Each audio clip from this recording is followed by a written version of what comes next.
کہڑا جی عزیز لاہوری مچھی والا جی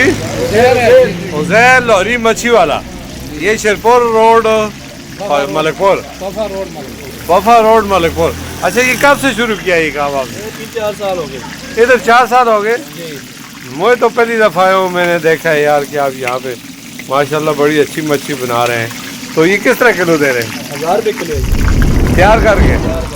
پکا کر ماشاءاللہ مچھی دی بڑھانے کتنے دی آتی اس مچھی کتنے دی لے کے آئے جی مچھی کہڑی جگہ دی ہے مچھی حسن ابدال کی ہے حسن ابدال دی ہے جی فارم دی ہے فارم کی ہے تازی مچھی ہوتی ہے تازی مچھی ہے جی ذرا چیک کر دیں یہ نال اندر چکن شکن بھی ہے تو مچھی ذرا اس پاسے جناب والا اے حسن ابدال دی مچھی ہے اور یہ شام دے ٹائم تے تھے کافی اندر رش رہتا ہے اتنے دی ایک شاپ بھی بنی دی ہے محمد عزیر لاہوری مچھلی وفا روڈ ملک پور رو سیور سنگاری ملی سلوری بام مچھلی کوشت ہول سیل ریٹ یہ انہوں نے تلے جناب کاسٹ لکھی دی ہے مچھلیاں کس نسل کی ماشاءاللہ بڑی پیاری پیاری مچھی نہیں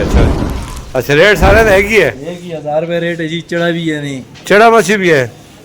اچھا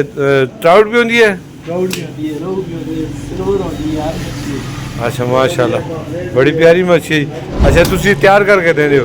تقریباً روزانہ کتنی سیل ہو جاتی ہے تسی جی 40-50 کلو بکتی ہے مانک بکتی ہے مانک بیک چلتی ہے بڑی گل ہے جی وفا روڈ جی اصل اس علاقے میں